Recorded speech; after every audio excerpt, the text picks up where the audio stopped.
Hi guys. So we're gonna do Chantilly today. So this is my analysis of Chantilly poems. Um, Before we get into it, really quick, there will be a lot of filler words, a lot of uhs and ums from me. I do apologize in advance. The reason for that being I just need time to collect my thoughts. I'm not gonna write this down like I did with my first video where I just kind of read off a script. For a couple of reasons, I think it makes it a lot more flowing in a sense when I do not write it down beforehand. It allows for a lot better ideas generation, rather than just getting stuck in that mindset of reading off what I've written down.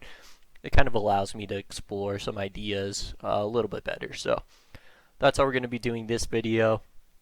Um, let's just jump right into it. So, what is Chantilly? Chantilly, in my opinion, is the most comprehensive analysis of global politics, global finance, and military that FL has to offer. They're all in our universe, right? We can tell that through multiple of the posts that it's all focused in today's world mainly, and things that will happen in the near future. Um, After having talked to Angel for a little bit, these are the plans of, I believe, the rich, is what he said. So, something interesting to note, he did say, when I asked him, I believe my phrasing was something like, "Is this whose plan is this? Is it the Elites?" And he said, "Yes, it is the Elites."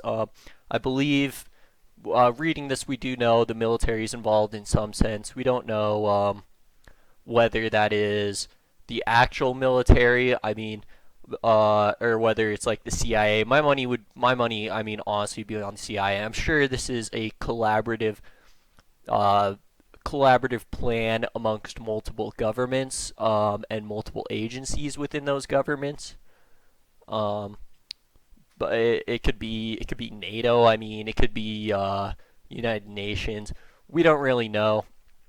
And that's, as I mentioned in my first video, or I believe I mentioned, I can't remember if I did, but I do think that's one of the problems with, maybe not a problem, that's one of the pieces of these articles, right? Because it's only single paragraphs of text with no surrounding information, right? We only know what's in the text and what the text is telling us. We don't know who's talking, right? Whose quotes these are.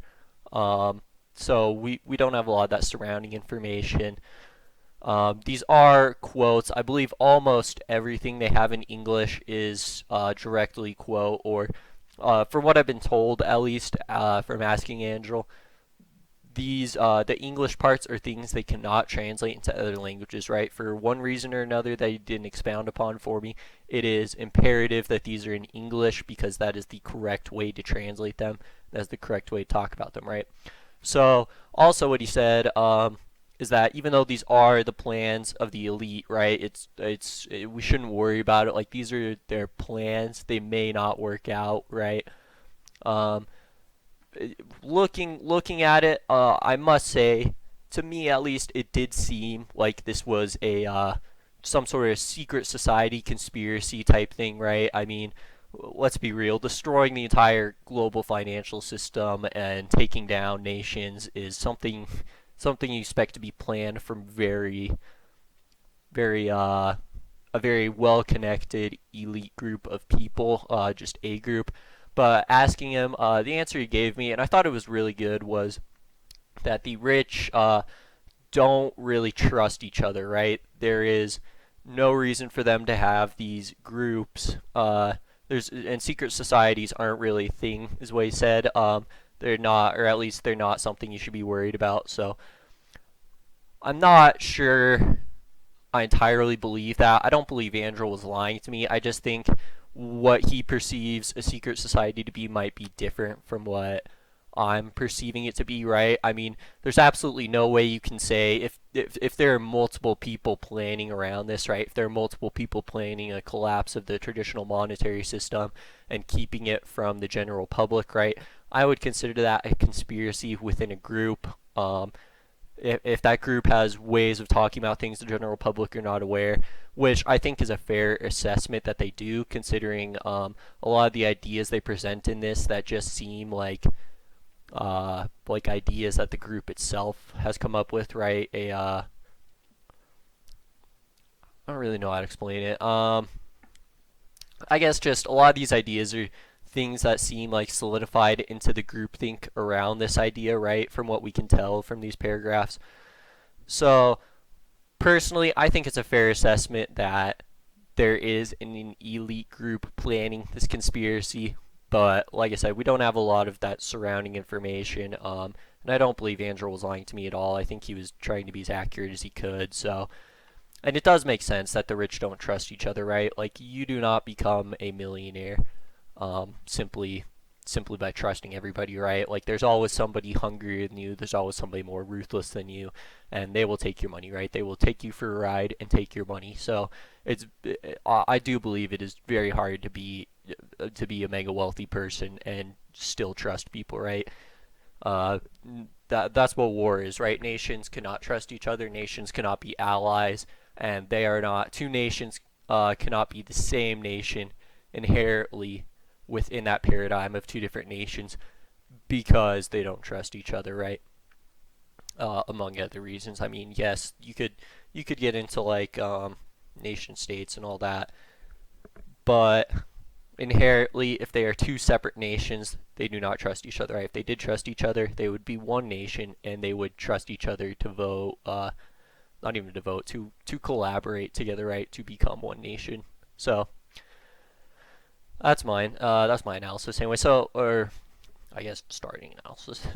All right, so let's get into it. Let's start with the orderly shutdown. This has to be my, I would say this is my favorite Chantilly article, maybe my second favorite. Risk management paradigms is a very good article, but I think the orderly shutdown is also good. So I'm just going to read through it very quick, expound upon some things, and then we'll talk about it in a more macro sense, right?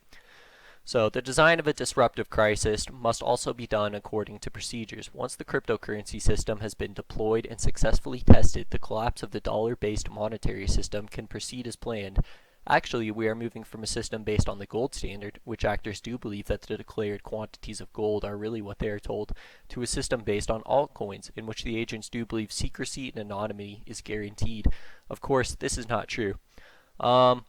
Just on a surface level for this paragraph, I would have to say disruptive crisis is a key word here, right? That is the clinch word for what this is. It is a disruptive crisis that they are planning. Cryptocurrency, obviously a very buzzword. This article was made in June 2017, which was when Bitcoin was about 4K, I want to say. 4K per Bitcoin, so it clearly gone way over all-time high.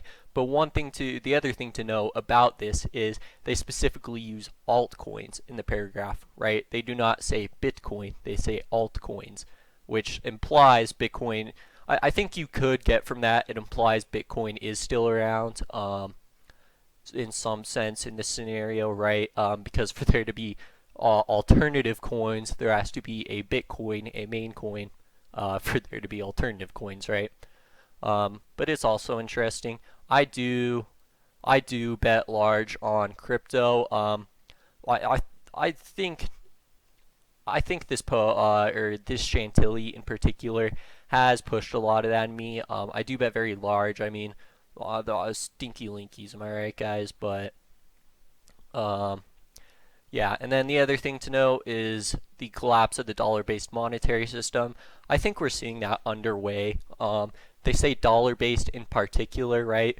And I think it's a fair assessment that the dollar does control most of the world's finances. I mean, look at what BRICS nations are doing, how they're moving away from that. So we'll get back to that a bit later. Like I said, when we go over this in a macro sense. But I also think that moving from the gold standard is something big. As gold is right now in our current scenario, gold is not big, right? Which is honestly super weird to think about because just 50 years ago it backed up the US dollar, right? It backed up the entire world's, it was the world reserve currency, right? Gold was. And 50 years in now, and people are like, oh, gold's dead. Gold, like, sure, they bet big on it. Peter Schiff is one. A lot of people are getting into Peter Schiff. Like, ever since 2008, and people got super scared. Like, there's all this worry out there about a global economic collapse. At least if you wander in some of the uh, less mainstream circles, there's a lot of worry about the dollar system collapsing, right? As they're saying here, and people like to bet big on gold and that, right? But when you think about it, I mean, just 50 years ago, it was the backing for all of the world's currencies. So it's very strange to think about that it is not, that people consider it nowadays not the basis of the global economy in some sense, right? Or at least the basis of global exchange. Which, yes, it's just an exchange medium that doesn't inherently give it value, but I mean, somehow the US dollar's market capitalization is multiple trillions, right? Almost, if you add up all the derivatives in the world and all that, I think it comes out something ridiculous. It's like 1 quadrillion or something like that. It's the total market capitalization of the dollar, which, yes, you can inflate the dollar. 1 quadrillion means something different in this year than it did 50 years ago, right? That number in the world monetary system did not even exist 50 years ago, right? So, but I think it's something interesting to think about. Social Security is essential for millions of retirees. Therefore, destroying Social Security is the main target. If we weren't to hurt the maximum number of people, we need to hurt them there where they least expect it in their future. Um, that's interesting. I think, in some sense, this is a very safe bet. Social Security was compromised years ago. Um, no, not years, like decades ago. Um, it depends on who you ask. I'd say it started with Ronald Reagan, but Social Security is essentially dead, right? Especially with these younger generations not bringing enough money. I mean, when you have a generation like Gen Z and Gen X who are barely larger than the boomers, right? Combined, who's going to carry all the boomers' weight when they retire, right? Like, do you expect people to start paying 50% of taxes? Like, especially the way America works, where we're so cutthroat, right? We are a very industrialized nation, and I think that's why, not industrialized in the sense, I guess, I don't know how to best put that, but we'll say, I mean, everyone in America works hard, right? And that's part of the deal. That's part of the deal. That's part of the paradigm they put out into public consciousness, right? If you work hard, you will make money and you will deserve it, right? Which is why people, I think, are in large part, social issues aside, in large part, they are fine with some of the mass immigration that's happening from South America and other places, um, simply because they feel that if these people make that money, they deserve it, right? If they want to work 12 hours a day fast food and make 150 bucks or whatever for doing that for that day, like, good on them. You know what? They deserve that money. Um, so I I think America is one of the few countries holding out still. I mean, there is a large push for socialism in this country, but I don't think people will pay for 50% taxes. So I think that will be a problem, but we'll see as we get deeper into this plan. Alright, lending to those who can afford to repay was the main mistake. Under the new strategy, we will first knock down those who lend, such that there will be no one left to lend the money. APT variant viruses are designed to tamper with blocks within the blockchain. A compromised blockchain is all we need to turn down any cryptocurrency based system. Once public confidence in the safety of the blockchain is lost, you should expect a major impact on markets.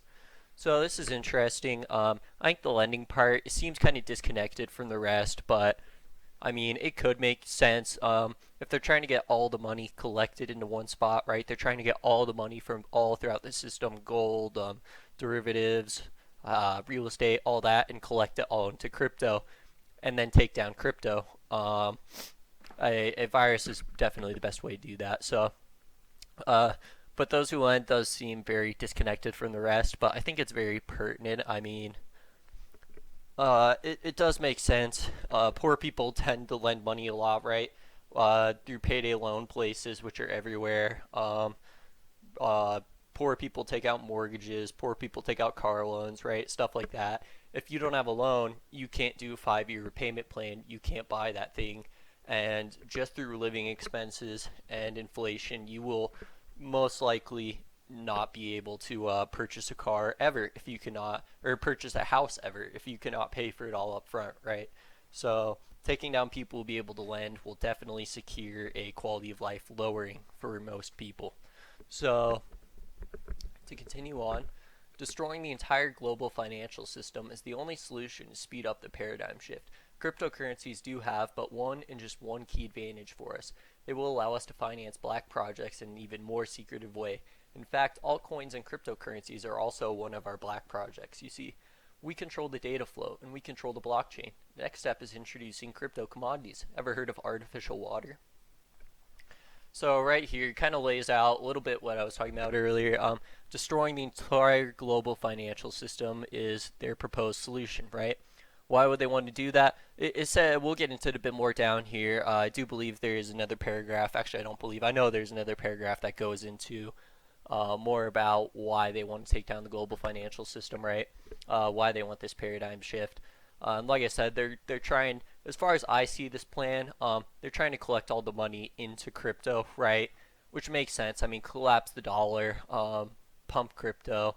It's a currency you control. It's a market you control. You make it go to the moon, right? People think crypto's dead. It keeps going up. Eventually, everybody capitulates in, and you just have one world currency, right? And then what do you do with that one world currency? Like I I think that's the problem with a lot of people who get really stuck on these conspiracies like the Rothschilds and stuff, right? Like, oh yes, they just want to make us slaves for eons, right? We're going to be some sort of lower class and we'll never be able to generate wealth. We'll never be able to do anything with it, right? They just want us to be serfs eternally in their monarchical system. But I think that's part of the problem with it is they don't realize that there's if you can see that coming, so can other people, right? They're not that stupid. If there does exist some sort of global elite super conspiracy, then they are not going to be stupid enough to uh, let the poor people see what's happening, right? You are not going to be a serf forever. What is the goal of that? What's the point? Like, sure, you can be like, oh yeah, some people just like to live in wealth for eternity and whatever. And I mean, yeah, that's fine. But I think even to get to the top there, and I think this is something you'll hear me talk about a lot, but in other things, especially with reference to the military, but to get to the top of something, those people have a larger overview than simply, I want money. How do I get money? Oh, let's enslave the population, right? No, they have a use for that money, which is why they get it, right? They get it because they can see how they walk to their use case, right? They can see the plan they have to do, the plan they have to put in place, the steps they have to take, right? And they have an end goal in mind, right? Their end goal is not something as malleable and smoke and mirrors as just get rich and stay rich forever. So it makes sense on a base level, at least to me, that they would want to do something with that global currency, right? What do they want to do? They want to take down global finance. Why do they want to take down global finance? Well, like I said, we'll get into that in one of these other paragraphs, but that makes sense. The other thing to mention is cryptocurrencies will allow them to finance black projects. This is something a lot of people in the crypto space, if you are into Bitcoin, you have probably known this. But ever since the creation, there has been a lot of very in-depth government analysis into Bitcoin. There's a lot of connections between Bitcoin and three-letter agencies, specifically the NSA. And it doesn't seem that far-fetched to me that they'd use it to finance their projects, right? It makes more sense when you do not have to go through central banking systems that could expose your three-letter agency to another. It would show your hands to another one, right?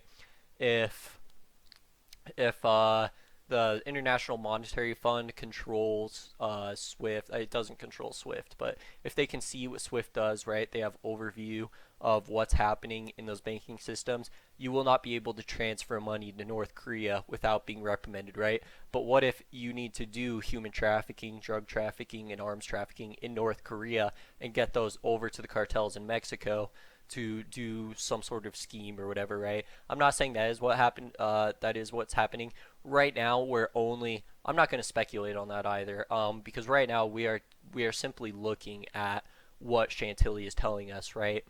And I think it's unfair to speculate what they're doing, simply that we know they are doing that, right? So but we can use logic games, kind of, which is another thing you'll hear me refer to a lot, right? Using logic games, using things we know can be happening. And to be fair, we do know arms trafficking could be happening in North Korea because it has happened before in Mexico, right, with Fast and Furious and stuff, which wasn't directly tied to CIA, but we also have things like Iran Contra, right? So I think it's a fair assessment to say that these three-letter agencies could be involved with global crime, right? And they want to hide that global crime. And it's fair to say if they want to hide that global crime, something that's good at hiding it and good at transferring money and dealing with the finance of crime would be Bitcoin, right? So using that logic there, I think it's fair to say Bitcoin is involved with the government in some way. Crypto is involved with the government in some way. What that way is, we can't tell. But what Chantilly is telling us is that involvement is for financing black projects, which could be anything, right? Uh, the way that FL is laid out, black projects, does make me think that is how they are financing a lot of this research. That is why this research is not known to many people in the government, right? Because these three-letter agencies want to keep it away from the user-facing government, let's say, right? They want to keep it away from the law structure. They want to keep it away from the judicial system, right? And keep it simply in what they control, their totalitarian military, quasi-military installment, really. So, I don't know. It's something interesting to think about. That's a little bit of my thoughts on that. Let's continue. Compromising electrical power generation and distribution infrastructures should be handled in an incremental way before the final cutoff, which includes transportation networks, air traffic control systems, nuclear power plants, the water supply, and food production and industry. Bringing everyday life globally to sustained halt is the design goal of these new, persistent threats. So this is interesting. This is one of those paragraphs in particular without the surrounding context. It's a little hard to tell. I mean, we don't know why they want to bring life globally to sustained halt, why that is. Obviously, it's beneficial to the plan because their plan is collapsing world safety, collapsing. I'm assuming collapsing world population. This is an assumption, like I said, without that surrounding text, it's very hard to tell. But it definitely would do that, right? So the electrical power grid is something that the military does focus on. They've written numerous research papers on it, right?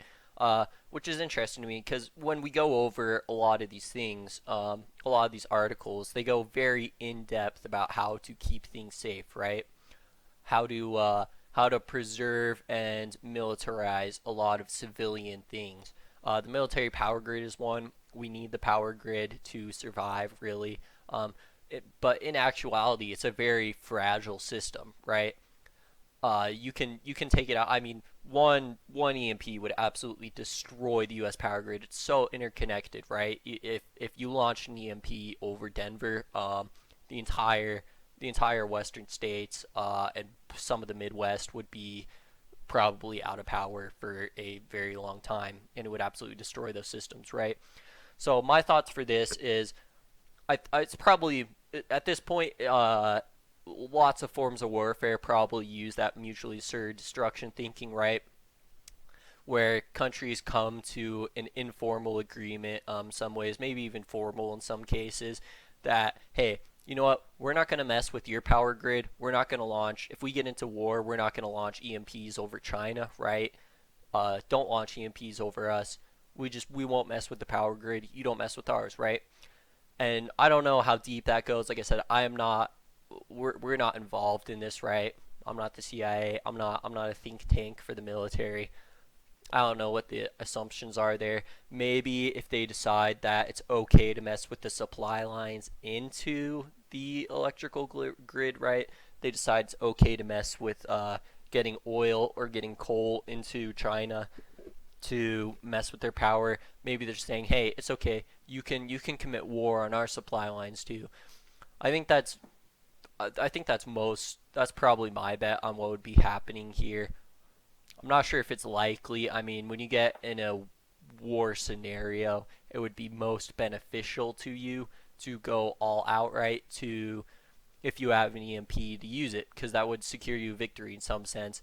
But maybe they are also smart enough to realize, hey, we overall, if we do get into this deep and dirty war, right, it would we would most likely lose if we were to go all out, because then the U.S. would go all out, right? Um, so I don't know. That's my thoughts there too. Uh, the algorithm stimulates the effects of a major water crisis, which triggers a global food crisis, causing profound social instabilities. For each cycle, ops are devised to promote failure by national governments, a rampant unemployment, staged interstate conflicts, and a large-scale involuntary migration. Migration has been weaponized. Flooding your enemies with a flood of migrants is just tactics. Intermixed with all this is the forced bursting of asset bubbles, the collapse of trading routes, the modulation of energy prices, and a widespread cyber attack strategy against major infrastructures. Finally, pandemias are also included. This is called Chantilly generic scenario. So this is where we start to get into a lot of what the plan is about, which is the major water crisis. I also think that's a safe bet. Something that's interesting about FL, they make safe bets like this, right? Where you can say this can be monkeys with typewriters, or maybe not monkeys with typewriters, but this could be an educated guess, which which you could say funds your disbelief in it in some sense. But a lot of times they make these very widespread safe bets, but they also have the very small and uh, small and poignant points they make, and small and poignant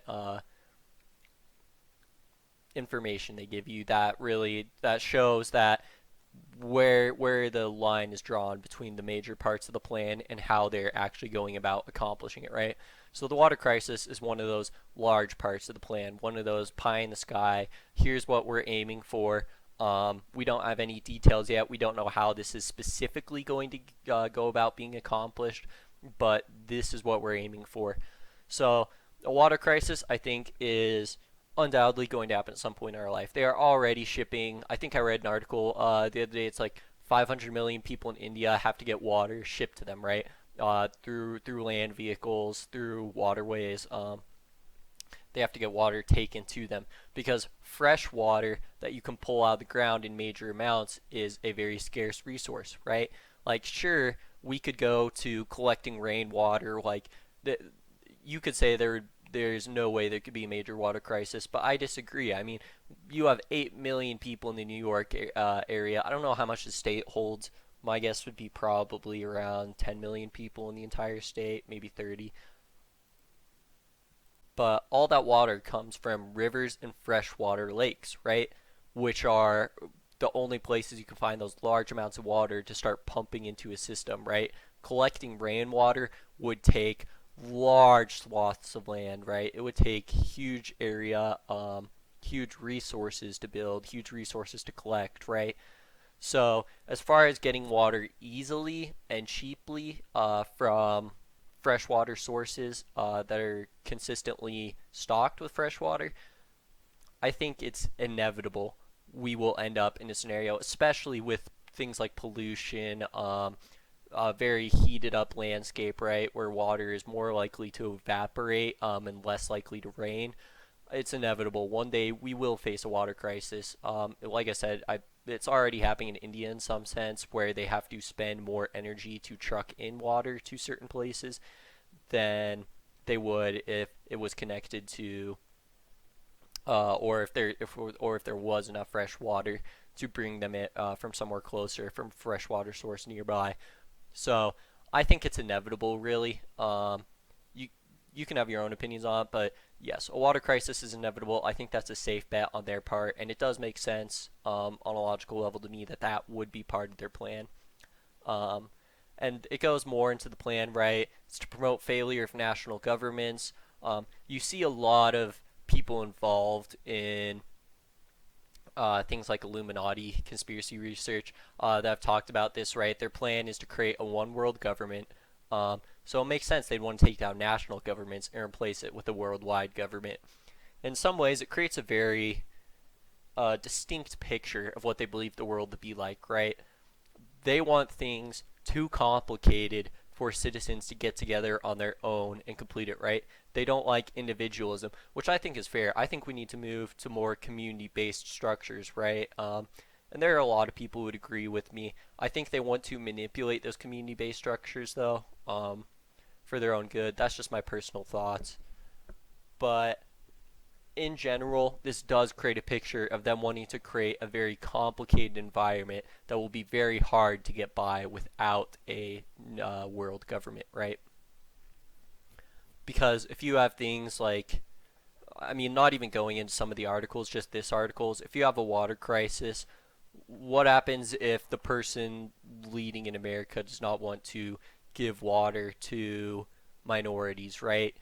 Which some people would agree that's fine.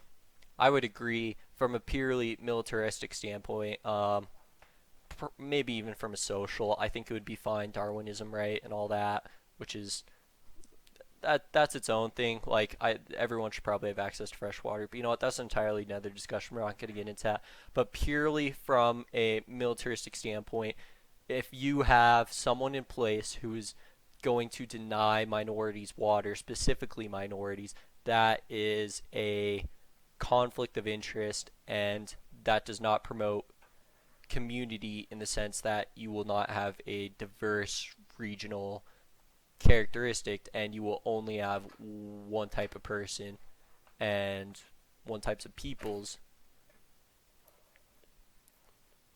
Oh, it's so hard. It's so hard to phrase that. I don't. We'll okay. We'll go with that though. Basically, it does. It will make it very hard to keep complicated societies with lots of people from everywhere in business and running without a world government. So yeah, so take that as you will. I tried to be very dovish talking about that, but that is how I see this going. From a military standpoint, if you want lots of citizens in your country, so your country can be a powerhouse that has lots of labor, lots of idealists, lots of thinking, lots of education, which I know doesn't look that way. I mean, countries like China and India are not as rich as the U.S., even though having like 3 times more of the people. But I don't know. That's how I see that going. So another thing to mention is the widespread cyber attack strategy against major infrastructures. There's another article that we'll get into the risk management landscapes that talks a little bit more about that. But I think that's fair. I mean, if within war, you will want to attack a lot of those major structures that make up the public good. So yeah, we'll get into that a bit later, but I do think that is a valid strategy that they will use. Finally, pandemias are also included. That is not something we see a lot of in Chantilly, specifically human pandemias. It does talk a little bit about it in one of the other articles, but in FL in general, there are multiple articles about creating biological viruses that will interact with us. So that they allude to that a lot in FL. And finally, the last thing to note about this paragraph is the Chantilly generic scenario. From that, I think we can extrapolate. I'm sure there is Chantilly. How would you put it? I don't know. But I think we can extract from that there are multiple Chantilly scenarios, right? That's also a good one. I also forgot to talk about that. The migration has been weaponized. Um, this paragraph is so information dense. There's so much to talk about, but so migration. I think it's fair to say you could weaponize it. I mean, if you have a certain group of peoples, let's say you have a group of convicts, right? You release them from prison. You want them to migrate. You don't want your enemies to know. I mean, I'm sure if you have if if suddenly your intake at migration starts getting hundreds of thousands of convicts, they will think something's up. But people who would be convicts, let's go with that. I think that's considering the basis around FL. I'm sure the government, and especially considering big data, I'm sure the government will have information on who has more criminal tendencies, right? They can take the people who have not been arrested, but who they can predict will have a higher chance of committing crime, right? And they can give them incentives to migrate to another country. They can take away their rights here. They can give them less opportunity here than they would have if they migrated, right? And then they can give incentives to migrate. Maybe they'll give you they'll pay your plane ticket if you want to fly over to Russia, let's say, or fly over to China and migrate there, where you will also be paid more. You will have more rights than if you stay in your home country, right? So just a lot of small pressures that will push a certain group of people you want to move to another area, uh, in which that government will have to spend money probably. Maybe they'll have to give you lessons in the language, right? So you can intermix with the society. They will have to spend time making people aware of your cultural tendencies. So things like that. It'd be, and we have seen that. I mean, migration is a huge cost for European countries. It's a problem with a lot of uh, it's what's driving much of the political development in Europe today. I think it would be fair to say we're seeing a lot of alt-right supporters. I guess I wouldn't even say alt-right. I think there's a lot of more right-leaning Europeans who are not happy with the way immigration is working, right? So I think it's fair to say you can weaponize migration. That from a logical standpoint, yes, it can be weaponized. Um, Whether that is already happening, and the article suggests as already happening, I don't know. We can't tell really, but I think it's fair to say it could be weaponized. All right, so moving on from that very dense paragraph, there's always a physical connection to the outside world and the internet. There's always a stupid employee clicking on the wrong email attachment. That goes back to the cyber attacks. I'm sure an employee clicks on a wrong email attachment, which I think in some sense says that everybody's infrastructure, everybody's cyber infrastructure cannot be safe at a base level, right? If any of your strategies involve making sure anybody but you and possibly the small group of people at the top, right? A very small local area of secured connections and secured private servers, right? Are not safe. So if your strategy revolves around making sure every employee in your industry is not going to click on an email attachment, you're screwed. So that's how I see that paragraph. At least there will always be a way for them to get outside code into a local network. See, there's a small number of key risks wielding great influence. A well-designed water crisis can account for most of the crises. Yeah, that's fair to say. As we've seen above, that's their plan, and I think that's also fair to say. Water really is the lifeblood of civilization. I mean, look at the Indus River Valley civilizations. I mean, look at where early civilization popped up. It's all around fresh water. It's all about fresh water. That grows food. It keeps people alive. It's the only way to have large populations in small areas, have those large bodies of water, as we said earlier. So I think that's a fair assessment on their part. A bubble. Yes, of course. Bubbles occur when the price of an asset rises to an extreme level, far beyond fair market value. Global security is an asset, and we want it to rise its price. Wars, terrorism, and natural disasters are meant for that. But how do you design a global threat such that the entire planet would be ready to pay whatever you ask in return? Directed asteroids are meant for that, you see. Creating pandemias and then selling the antidote is not working anymore. It is difficult to prevent the virus's mutation. However, contaminating water and then selling the decontamination process at a high price is wiser, as long as you use the right xenobiotics. And believe me, no better xenobiotics than those who are not found on Earth. So that goes into that starts bleeding over into some of the other articles. So I think it's fair to say we can theory craft, especially as we get into specifically the latest Chantilly article on China and the American circus. I think it's fair to say gazillions are directly related to this timeline. Um, so xenobiotics, if they are collaborating with extraterrestrial intelligences, they would have access to medicines that normal people would not have access to. Um, so maybe they give the way I see this playing out, at least from what it sounds like, ignoring the directed asteroid uh, just the pandemia one. They contaminate the water, right? Possibly, their plan for a water crisis involves many things, but this is how they see it being carried out, right? You contaminate water with a virus, and then you sell these very rare xenobiotics, which I know is just rephrasing what the article said, but I think it's important to pound down that into the crux of their argument, right? So that is how they will carry this out. Um, we haven't seen anything like that yet, to my knowledge. I mean, you could make an argument possibly Flint, Michigan, in some way could be a precursor. Maybe they were testing what would happen when local water systems shut down, right? Telling people in Flint, hey, your water is completely contaminated with lead. You're going to get stupid if you drink it. You'll die if you drink it. Don't drink it.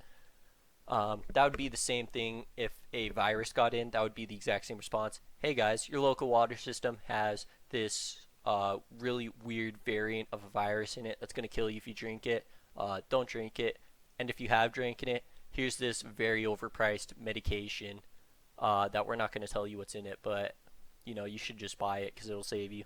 So one problem with this, as I see it, is they print money. A lot of this article is about, hey, we print money. There's some things we can't control. We can't control gold. If you mine gold for your business, you are self-sufficient in some sense. So we want to crash gold and replace it with this cryptocurrency system. So I mean that could be one argument, but in the same sense, I mean they literally print money. I don't know why they would want to sell their xenobiotics, why they would want to collapse the water just so they can sell the solution. In some sense, you could claim maybe it's for some very convoluted social power, possibly. I mean, if you have the xenobiotic, you could be like, hey, I'm gonna sell you this for $1,000, but if you're a racist, you don't get it, right? So like we were talking about earlier with as I was trying to talk about earlier, I guess, with they don't want people being shut out of the system, right? This could be the alternative. This could be their plan. They don't want somebody who won't give minorities water in power, right? Because they want to be the one handing out water and telling people who don't agree with their worldview that they can't have water, right? They want to be that person who has all the social power because they control all the water. So that's my thoughts on it. The other thing to mention is global security is an asset.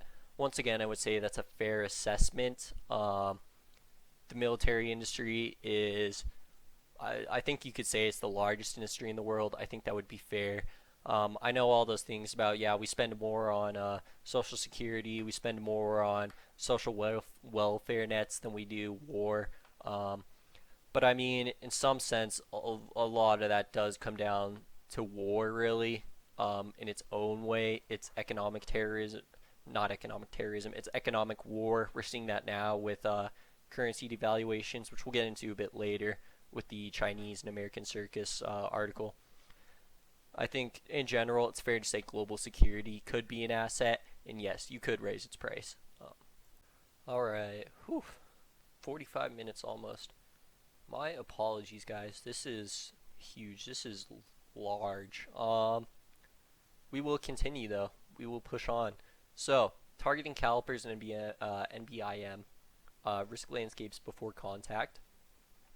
The article implies before alien contact. I'm assuming, which gives us a little bit of information. I mean, maybe this whole disruptive crisis is caused as war against the extraterrestrials, right?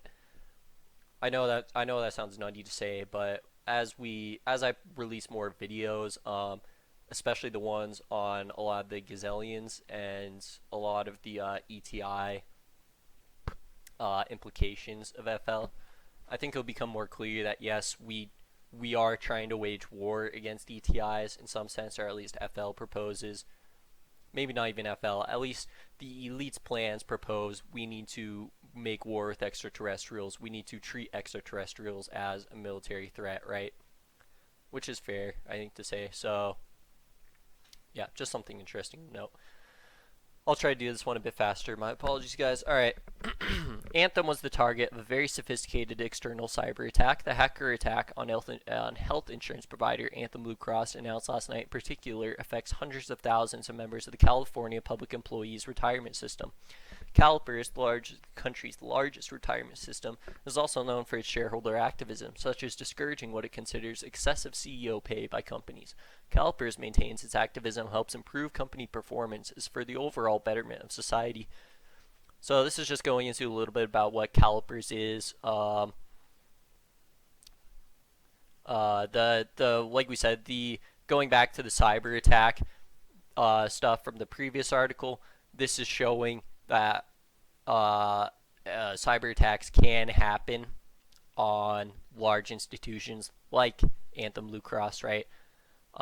We don't know the extent of it. It doesn't tell us, but this is just to show that those large social systems can break down, which is, once again, fair to say. A life run by algorithms. Algorithms coded with the goal to cause a collapse of life and the fall of civilizations. We are moving fast into machine learning, a world in which programs are trained to pick out and respond to patterns in large amounts of data. But you see, the patterns that emerge are our old friends: lust, greed, envy, and pride. Machines have learned that we are all driven by lust, by greed, and by pride, and that humans feel envy the very moment they are born until they die. What algorithms they're talking about, I don't know. It seems to have the important algorithms, the algorithms that run life, right, that are coded with this fall, the collapse, and the fall of civilizations, seem separate from what they're talking about, which is what they've learned from other algorithms. Things we're driven by, right? The seven deadly sins. So this is another sort of singular paragraph we can't extrapolate much on, but it is very interesting. I mean, it shows, sure, that if machines have learned the seven deadly sins are real, I mean, does that make them real? Does that, you can draw your own implications from that, but it is interesting. The Norwegian central bank, which runs the country's sovereign wealth fund, the world's biggest, has told its government it should dump its shares in oil and gas companies, a move that could have significant consequences for the sector.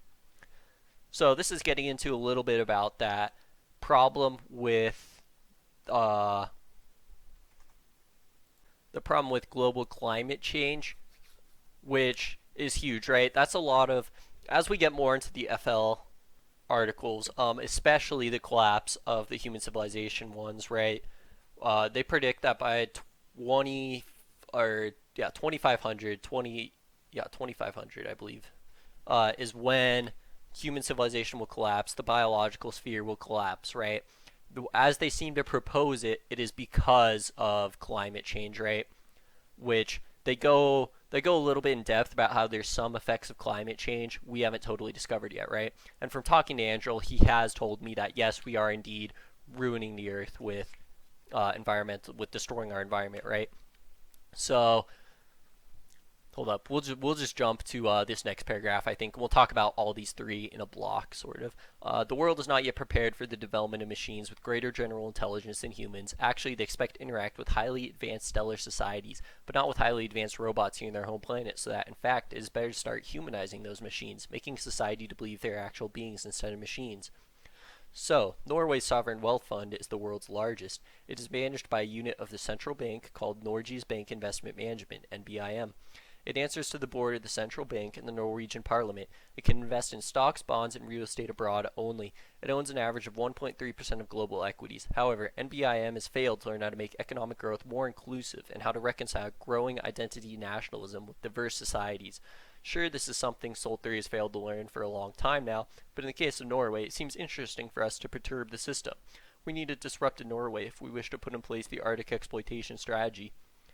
So, going into a little bit about that climate change and the problems surrounding it, if they do own, as I said, 1.3% global equities, the majority of that is in oil and gas, right? It's one of the world's biggest industries. It is energy, which, as a side note, you should go read. I want to say it's Energy Economics. It's a WordPress blog, but it goes super good in depth, I believe, on sort of the surrounding economics of energy in a way that a lot of people don't see it, but I think is inherently correct, right?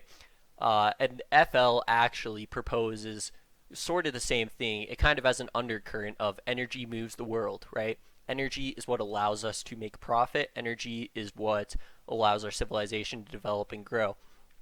And the reason why I mentioned that WordPress blog is because a lot of the stuff he talks about in it is how we are seeing a lower quality of living and we are seeing excessive monetary policy because the energy cost of energy, the energy required to produce more energy, right? The cost of oil wells, the cost of fracking, the cost of finding these oil sources is growing, right? And inherently, that reduces the profit margin on energy. And because energy is what allows us to build capital, it allows us to create robots, to create advanced machines that create all of our consumer goods. That will make those more expensive. It will make the energy to run them more expensive, and just by its nature of having to cost more to extract that energy, right? So his theory is kind of that the 1950s and 60s were such a revolutionary and such a period of growth simply because it cost around 1% of total energy, total economic gain from energy extracted to produce another barrel of oil, right? Whereas now it costs around, I think he said 3.5% is the number he came to. I forgot how he came to that number. I want to say it was looking at the total cost and of all the industries combined. It doesn't really matter. Anyway, somehow he came to number 3.5% now in the year 2019, right? Which means that is a profit margin reduction of 250%, right? Actually, 350% considering it's at 1%, which is huge, right? That means you generate 350% less profit on average. And I think that's a fair assessment considering the amount of excessive monetary policy we've seen surrounding the last 20 years. You said it started rising around the late 1980s, early 1990s, and that is also when we saw a large amount of monetary policy come into place. You can make the argument maybe it was because of some shady things going on in the banking industry, like the deregulation of investment banking and private banking, right? Allowing them to come together and allow consumer funds to be used to make these large derivatives bets, right? Like you can produce such a huge profit because you have risk managed assets everywhere. So you can make an argument for that. Inherently, though, my reply to that would be, is it cause or effect, right? Because we have a higher energy cost of energy now, is that why they've been pushed to produce more profit, right? They're trying to get blood out of a stone, so to speak, right? So that would be my reply to that. I think it's fair to say. So, and this goes into a little bit about it, right? Like, if we have a higher energy cost of energy, if oil is becoming less productive, it definitely looks more appealing to invest into renewable energies, right? Because they're still in their infancy. They have a long way to go, right? What if nuclear takes off? What if we find a way to make very cheap, very energy efficient solar panels? The energy cost of energy really, from their perspective, can only get lower, right? Whereas oil, from this point onward, can only get higher. So it's very interesting. And as of this article was released in 2017 too, I believe I want to say December. But as of then, it was merely a footnote, right? As far as I can recall, I only found one article referencing it that they had said in their quarterly shareholder report that they were researching the implications of disinvesting from oil and gas. But as of today, actually, well, not today, I think it was late August, I want to say August 28th, they actually brought it to Parliament to disinvest. I want to say it was 600 million in oil and gas, which is a huge amount, right? Actually, I think it was more. I think it was I remember 13 billion. They wanted to disinvest 13 billion worth of oil and gas equities and put 20 billion into renewables, which is that is huge. So that shows that they were something that was only a footnote actually became a large thing years after FO released this. So, and to get even more into it here, we'll read this paragraph. You mean they infiltrated both CalPERS and the bank investment management to initiate massive disinvestment from all oil, carbon, and gas holdings. And how so? Just because gazillions visited their top managers in dreams, dressed in purple lights, and warned them about global warming, civilization collapse, New Agey promises, and the usual shit? What's next? A warning about how evil nuclear weapons are?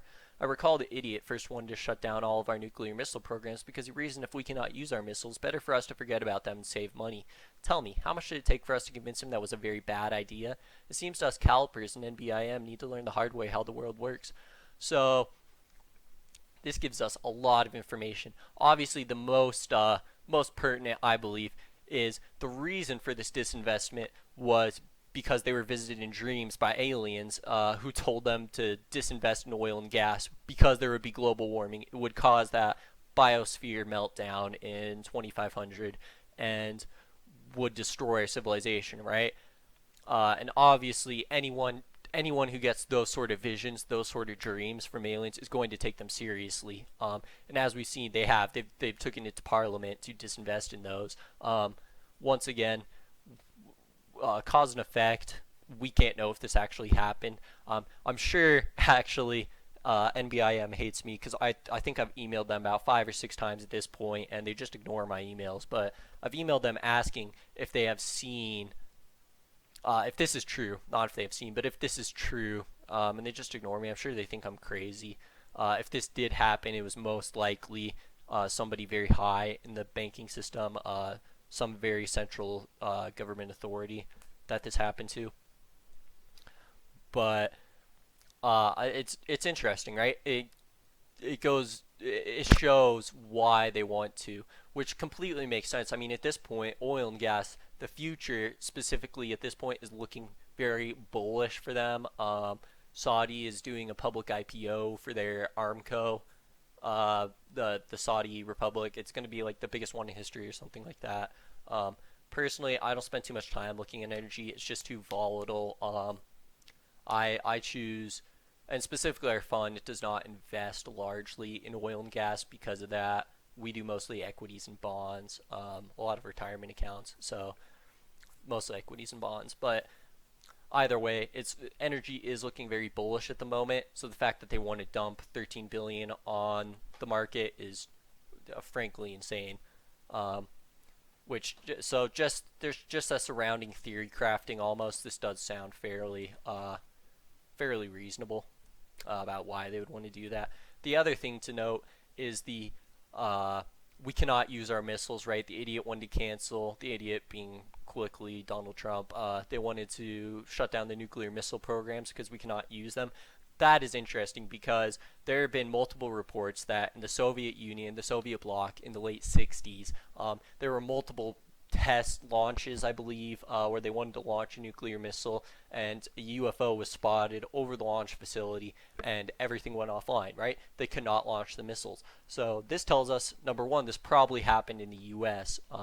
We probably have tried to launch missiles and they cannot be launched. If I had to wonder why, especially because it was just tests, maybe something was going to go wrong, right? Maybe there was something wrong with the missile and it would destroy us. And actually, that goes into a lot of, especially with emails with Andrew, I've come to understand a lot of what they do is based on free will, right? The aliens or the gazillions, the ETIs, whatever you want to call it, is not allowed to interact with our free will. If we want to launch a nuclear missile at Russia to destroy Russia, we're allowed to do that. But that being said, they are allowed to interfere if it's something we are not ready to handle, right? If it's something we cannot stop on our own that would destroy us, they are allowed to interfere there, is something I've been told, right? Which possibly a nuclear disaster we were not aware would occur, right? Maybe our technology is not advanced enough to make sure these nuclear missiles do not malfunction in a way that would kill the entire planet, right? Maybe it would start an all-out nuclear war based on a mistake, right? So that possibly, just theory crafting here once again, but possibly that could be why they intervene sometimes at these launches, because something was going to go horribly wrong, and because it's not, we wouldn't have been able to predict that, we wouldn't have been able to plan around it. It's not really free will, right? It's just luck of the draw, but because they are advanced enough to understand that, they help us out there, right? The other thing, because of this, it seems to us CalPERS and NBIM need to learn the hard way how the world works. this sort of creates an image, um, at least, that even though we cannot launch these missiles, we still have them, which you may be wondering why. Like, uh, because of that free will aspect, I would bet money, honestly, on we have to have them, right? We have to have these missiles because if Russia knows we do not, they could just launch them at us, right? They could secretly build one. It would revert us to sort of a Cold War territory once again without the public knowing. Um, which there's a lot of problems with that assessment. I realize, but that's the way I see them justifying keeping nuclear missiles around, even though we cannot spend it because it is within the free will of Russia to or China to nuke us and just be done with us and then go take our land, right? That is complete within free will. The aliens or the ETIs could not stop that, um, even if it would be bad, right? So there is a reason to have them around because even though we won't really be able to launch them, if one side does not have nuclear missiles, Russia could launch it. That'd be totally within free will. We could be destroyed, right? So that's how I see it. Them justifying keeping them around, even though they know they cannot use them. So to continue on, I'm not even gonna try to pronounce this guy's name. Get him to see some of the Hezbollah lights and ask him again if he is serious about investing more in stocks and less in bonds. Um, has been a private equity Eller, blah blah blah. Okay, I can't read that. I'm sorry. Has been appointed as equity manager. His department will be responsible for the selection and follow-up of external equity managers, as well as establishing equity management in Norway's bank. So this makes sense to me, at least on a logical level. Someone comes into the financial system, wants to buy lots of equities. He's very he's more of a Warren Buffett type guy, right? He's like, I'd rather have income and I'd rather have asset producing businesses in my portfolio than some central government banking bond that is paid out by the taxes. Well, I apologize. That's paid out by the taxes of a lower class, and really, I wouldn't even count it as income. I mean, they have so much debt at any moment's notice they could go under, right? Which we're not going to get into the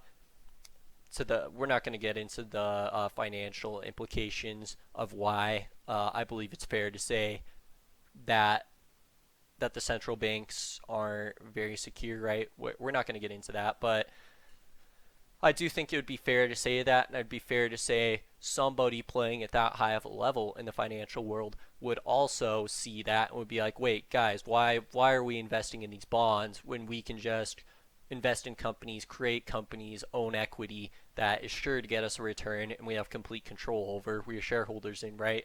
And the government stepping in and being like, yeah, let's do something about this. Let's show him why he has to invest in bonds. I mean, we're a government, so say what you will. I think that's a fair assessment. I think that's a really interesting little quote there. The companies Africa Israel Investments Limited and Dania CBS Limited were recommended for exclusion from the government pension fund Global because of their activities in the building of Israeli settlements in the West Bank.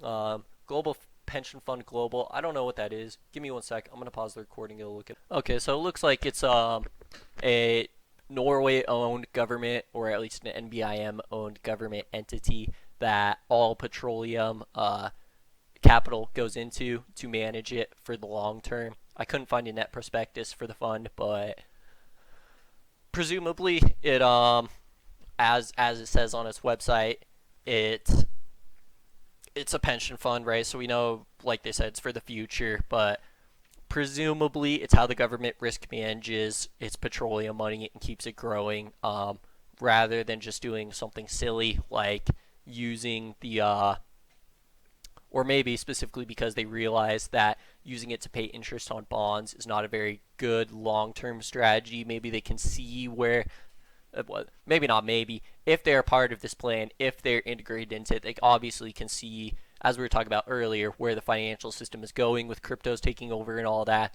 and they do not want all their capital tied up in these government bonds that are going to go kaput, right? So that's fair. We do not wish to fund companies that so directly contribute to violations of international humanitarian law. That's fair to say. It's a little bit weird, like I said, this dichotomy of there's supposedly a very ruthless elite class, a very militaristic class that is trying to commit war against the entire world, and at the same time they don't wish to fund violations of international law with something as small as Israel settling Gaza Bank. So I don't know, kind of a disconnect there, but I mean, what can we do? We don't know. We don't know a lot of the logic surrounding this. Truth management posits that disclosure translates into a highly disruptive phase of technological change, and therefore truth suppression and denial of the existence of gazillions must be kept in place until we find a way to manage the implications for society of the new technologies. So, implies sort of there is gazillions are known to the government, right? Which we know about. I mean, they were talking about how NBIM management had interacted with them in dreams and visions. But it's interesting. I mean, this is directly talking about a lot of what I hate to say it, but a lot of what the more schizo UFO researchers talk about on the web, which is there's all this free energy technology out there, man. There's this anti-grav tech, and the government's keeping it down from us, man. But I think that's fair to say. Considering this article, yes, there is. They have created and they have reverse engineered, I would say, most likely, this gazillion technology. They know about them. Why the gazillions do not go to the general public, as I have been explained to, it is because they recognize the free will of our civilization, right? And how we give a lot of our power to specifically these banks. As Angela's explained to me, gold is the basis for civilization, right? Mining specifically is the basis for civilization, and our civilization in particular has decided mining for gold to trade is the basis for our social and economic systems, right? Our economic system being a social system at its core, and being a control system at its core, because we give all our money to these banks, we have decided they are the de facto rulers, the head of it, and therefore gazillions are not allowed to break our free will and uh, do this public reveal on their own. I guess that's at least my understanding of this. So it's interesting about this picture. Really quick, this picture consistently, whenever I post on the web about FL, whenever I make a post, I oftentimes include this picture. For whatever reason, people love this picture. I do agree it is very, very foreboding. It gives a very concise near future timeline for this plan, right? This article was posted in 2017, and this plan, the SVO 9N agenda, ranges from 2018 to 2025. It goes into a lot of things people talk about, a lot of things that hit very hard with people, right? Government crackdowns on civic space, no parks, no public bathrooms, maybe. I don't know what that could mean, right? I'm sure there is, oftentimes with FL, there is a larger picture thing that is so clear once they actually talk about it, right? But that is just unknown to you until they do, which is something I find fascinating, right? So civic space, maybe there's something we're not seeing. Maybe airports, right? In particular, airports are one of the big ones they want to crack down on because it is publicly funded, I believe. The majority of airports are. They don't want people to be able to fly to other countries, which honestly doesn't make sense considering the my analysis doesn't make too much sense considering the weaponized migration, but that's my thought. Like I said, I'm sure there's some overarching theme behind this that we're missing out on. Um, I like I said, I think that's interesting though. They oftentimes do that. It's you read one article, like the last right. So going into kind of the last article about the collapse of the cryptocurrency, or I'm sorry, the collapse of the dollar system into cryptocurrency and all that, and like how global economics and all that works. Which is fine. You know, you're like, well, how are they going to do that? And if you were doing your own research, right?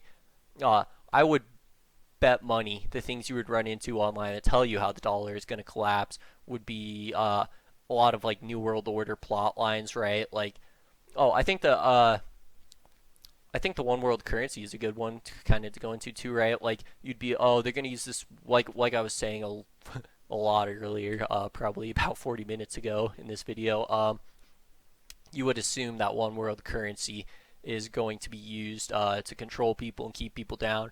It's not until you read another part that you're like, oh, wait, it's not actually to keep people down. It's actually to get them all collected into one spot and put one global currency and then collapse that global currency, right? So that's something, as I said, as a side note, that's something I find very interesting. I think this picture is very poignant, but I do believe people misinterpret it in some sense, which is why I don't feel comfortable giving a large, or I not large, a very in-depth analysis on the picture, right? Or what I think will happen in it, because there's just no way to know. I mean, funding anti-establishment populism seems very anti-competitive with the intensifying national sentiment point. Um, so I tend to just ignore that, right? I'm sure there is some overarching way these are playing out currently in our life that we just don't understand. We just can't see, right? Because we're so in the weeds, so to speak. We're so small field of vision, looking at trees and missing the forest, right? So that's my thoughts on that anyway. Uh, the orderly shutdown requires both CalPERS and NBIM to get back to their usual business. In the case of Norway, we plan to teach them the lesson that economic growth does not suffice to escape collapse. We've taken the necessary steps to seed Norway with the anti-establishment populism virus and the belief that xenophobia is the only way to keep rich men killing themselves. Our proposal is to fund populist parties and generate social unrest, while the destabilization program for the Kingdom of Saudi Arabia was based on exploiting tribal differences and destabilizing both their northern and southern borders. The strategy for Norway is totally different. This will require 1 or 2 car bombs in Oslo, as usual. I think this is interesting. If you look at it, especially in more Western countries, and specifically I'm talking about alt-right ideologies, right? And some of these very alt communities that are popping up, in particular, 4chan, I would say, is a huge part. Maybe it's just because I browse there, and once again, my field of vision is too small. I can't see the forest from the trees. 4chan is specifically probably the most openly xenophobic place on the internet. I also believe they are being okay. If you go, this takes a lot of you can look at some of my posts on the business and finance board in the archive to go more into my thoughts about this because I don't want to re-explain it entirely here. But I do believe some of the people, maybe not even some of the people, maybe there is a culture being built around the site specifically to make rich racists, so to speak, rich xenophobes. And this makes entirely a lot of sense when compared with this article, right? What do they want to do? They want rich people who will kill themselves, who don't trust each other, uh, killing themselves being not, I don't mean suicide. I mean they want rich people who will fight each other, rich people who hate each other, rich people who are okay with committing war in the upper echelons, right? They don't care what the poor people do. Poor people can make them profit, whatever. But they want these rich men who commit war with each other, go to war with each other, who kill each other, who commit, as they say it, what is it? I can't think of the word, but spy. They want them to spy on each other, right? So anyway, you can, like I said, you can go into those archives to look more at my thoughts on this. But basically, this one does. Personally, I do see this happening. I do see currently upper echelon systems are trying to create this, like I said, social atmosphere, this climate where they create rich racists, so to speak, which is only a small part of 4chan. I know, please don't slaughter me, but that is how I see this going. So that's fair. Ooh, an hour and 13 minutes. I am sorry, guys. That is the end of that one. We're actually in the pursuit of making this video not 3 hours long. We will skip micro worlds. I do think is interesting. This is a lot of where I say it is. A lot of where I go into. This is a semi-collaborative 3-letter agency. Chantilly is right. This is a lot of what solidifies that thinking for me that this is a very top level small group that consists of a lot of military and economic powerhouses. And it's simply because this plan they've outlined, which goes into how they see the future, I believe it is, and how the present is going as far as NATO versus BRICS, basically, is how I see it. In fact, all right, so we'll go shortly into what's inside Pandora's box. It goes into a lot about destabilizing the opium trade in the Middle East, which makes sense. I mean, yes, the Middle East is known for oil. It's also known for opium. That's where a lot of the poppies are growing. They're going into how they can create a biological virus, or how they have created a biological virus to kill off all the poppy plants. Why they would want to do this, I don't know. And honestly, I don't feel comfortable saying anything beyond the fact that they want to cripple the economic side of the drug trade for the Middle East. They want to possibly make pharmaceutical companies be the only ones growing poppy, the only one profiting off of it, right? It's such a drug that's steeped in human history that they want to capitalize on that and get it all collected into a singular pharmaceutical industry where they control all of it, and they will keep it that way by killing off all the poppies.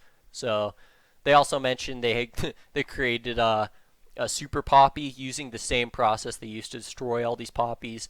They create a super poppy, they refer to it as, which has like I don't know, I think like 10 times the alkaloids they said, or something like that.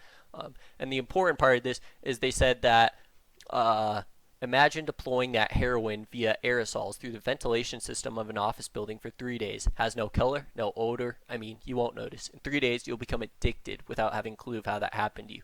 I heard they once planned a test using Tower 270 in New York as a target. Tower 270 is... Give me one sec. I'm going to pause and go look at it. It wasn't what I thought. They have another article somewhere talking about a supercomputer that they have in Salt Lake City, and how there's also... The project first started in Manhattan. I don't think it was the same building, though. But anyway, I think that part is interesting. That's probably the most interesting part of this article, for me at least, is that they can addict you to your office space. I do think inherently there's some logical problems with that. What happens if someone has a drug test for probation the next 3 days to a week, right, and they show up positive for heroin? Obviously, that is probably a very small amount of cases. I would have to bet even if they did the whole building, there would be maybe one, possibly two people total who would have to take a drug test in the next 3 to 7 days. After that, even considering it's an entire building, so their plan, if that did happen, was neutralize the threat. I'm not saying kill them, but they have a plethora of ways they could stop someone from suspecting there was heroin dose throughout the office, right? Even if it did happen. So while I do think there's a logical problem with that, just considering that they didn't go into, it's not entirely unreasonable. That could happen. And I do think that is a very interesting point. If you can addict people to their office space, they'll keep coming to work. You have somebody who's hoping to come to work because for some reason they just feel so good at work, right?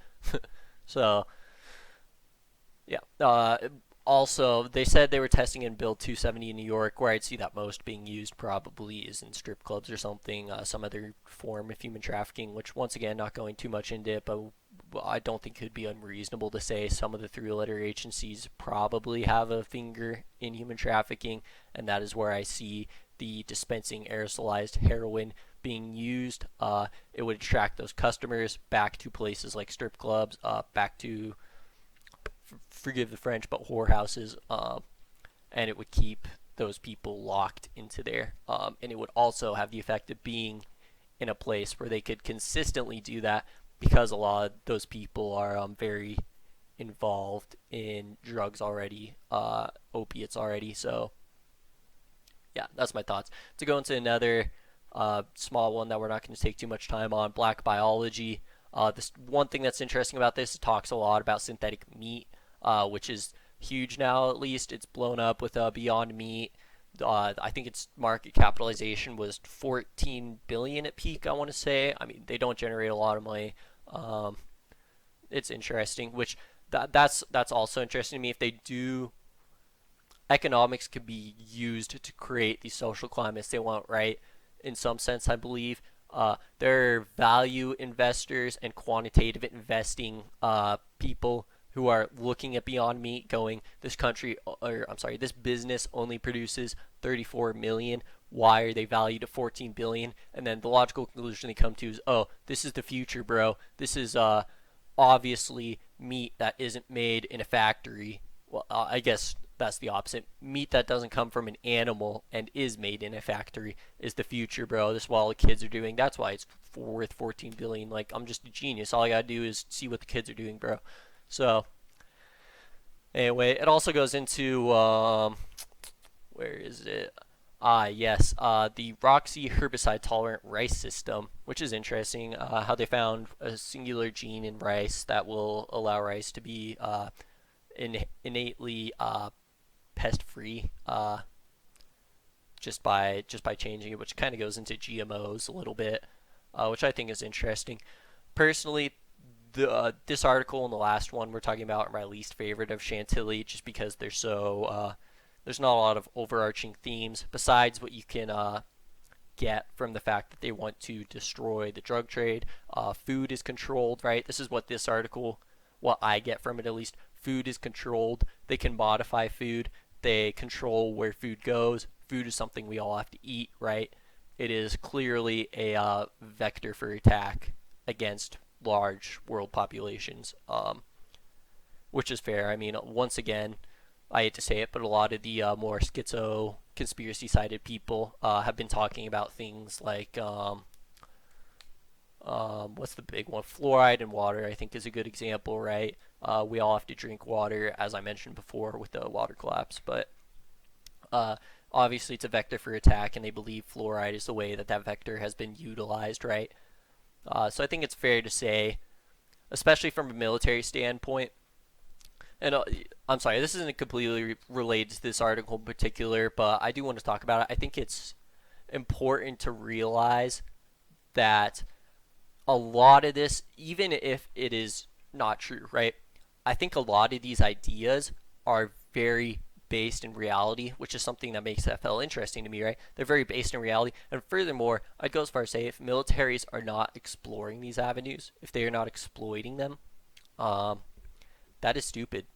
They should be. They should be doing all the research, maybe not all the research they can. They should have research enough into areas where other countries can affect and can utilize these attack vectors for their own good, right? So I think that represents uh, instability within government systems and military systems if they have not explored these areas, right? Um, if they have not taken a good look at, which this goes like more into a macro sense, I feel, but there is, how do I explain this? The internet becoming big like this has shown how similar things are. Is really the best way I can put it. Right there. So I think there is some benefit in looking, even if this is not true, right? Even if the stuff about fluoride is all fake news, it's all scare tactics, whatever, it's all crazy people.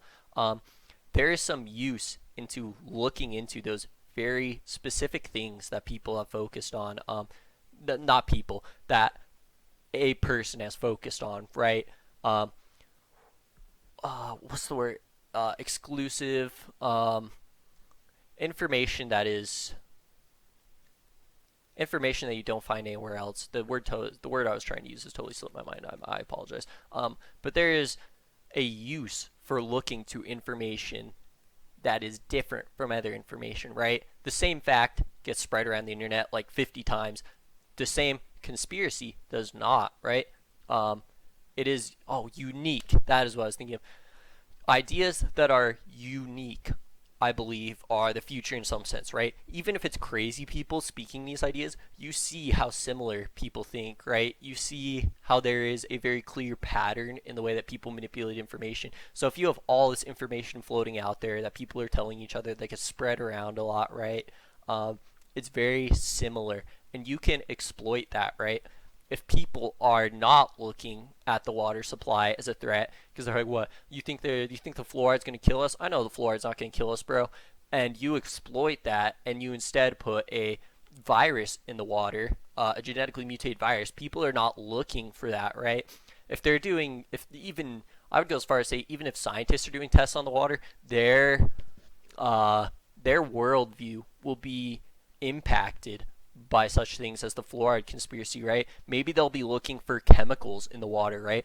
They'll be like, what chemicals are in our water today? Oh, I see we have some abortion pills in there today. We have some drugs. Like, that's cool. That's fine. That's what we expect. They're not looking for biological indications. They're not going to be like, well, what kind of biology do we have floating around in our water? Oh, there's some poop I see. Oh, that looks like a deadly military virus. Let's take that out. They're not looking for that, right? So that is something I think presents a huge advantage to military systems, right? Is unique ideas, in the sense that things that crazy people talk about. I would do that. I would say that 100%. The things that crazy people are talking about are important to look at, because they prevent or not prevent. They present a opportunity. So I don't know. Personally, that's where I see as the internet becomes more homogeneous, a lot of the same being talked about. Those things that one person is talking about, those unique ideas, um, that is a military advantage right there. And that's one of the things that interests me so much about FL, because it is unique ideas. It is something we've never seen before. I believe these are based in reality, right? Well, like I said before, going back to it, boxing off, sandboxing FL all on its own, right? Sandboxing it, just looking at the articles as they come to me, which is my prerogative. It's how I analyze it a lot of times. I think that presents opportunity there. Even if these ideas are not correct in the traditional sense, they are not true. I think they are better than any other ideas I've seen out there to make true, right? These are not schizophrenic conspiracy. These are things we can actually implement in the future, which, has its own problems. Like I said, it's the macro sense versus the micro sense, of what is happening in the world day to day. So, I don't know. Without going too much more into that, I do believe that. I believe because of these unique ideas, because they are well positioned to become reality, and because they look at things that nobody else is looking at. I personally do believe FL to be entirely true, but I also think even if you don't believe it to be true, there is a use case for looking at the things they're talking about. So that's that anyway. So yeah, we're not going to go too much more into that article. There is some interesting things. If this does interest you, talking about the food chain, talking about attack vectors in the food chain, you'll find this article interesting. You should go read it. There is a lot more pertinent information I didn't go into. VCPEs goes more into, or I'm sorry, what's the name of the article entirely? VCPE and U, which talks about virtual customer equipment. What's the actual word? Virtual customer premises equipment. The way I see this going is talking about how to deliver network services such as routing, firewall security, and virtual private network connectivity to enterprises by using software rather than dedicated hardware devices. By virtualizing, CPE providers can dramatically simplify and accelerate service delivery, remotely configuring and managing devices, allowing customers to order new services or adjusting existing ones on demand. How I see this playing out, you may view this as unlikely because our current system operates with physical hardware, such as I totally forgot what you call it, but plugging a router into a wall, right? I'm not a whiz in networking, but what I can say is we certainly are moving into an era where we don't have to have wall plugins for households. We're moving into an era of 5G, and satellite internet with data. So how I see this playing out is they get rid of traditional service provider based internet, right, and instead replace it with um, entirely satellite controlled, entirely 5G data internet. Everything is wireless, right? Which would allow you to put in place these virtual service providers. You could provide firewalls by setting up a firewall in the Comcast. Uh, Comcast owns its own satellite, right? It owns its own satellites that provide data, provide internet connectivity, and it sets up its own firewall inside of it, right? Uh, so that's how I see it playing out in this sense of the virtual service provider. Um, is it all goes wireless? So so I think that's interesting, right? And then they can control everything you can do. At least what the article is doing is you can control, manage, observe everybody's networking effects, all from one spot, all from satellite. So I think that's interesting. And that is how I believe they will get rid of all the hardware. So something interesting to note, therefore create a task force in order to have the entire population move to VCPE by the end of 2025. A critical group shall also be set up with the goal to state criticism to the VCPE approach on the basis of unreal cost analysis, link tromboning, and other minor technical issues. Measures should be taken to reduce the risk of anti-globalist campaigns against VCPE. So by 2025, we'll see. Really, honestly, the next 6 years, almost almost next 5 years at this point, I think will be super interesting.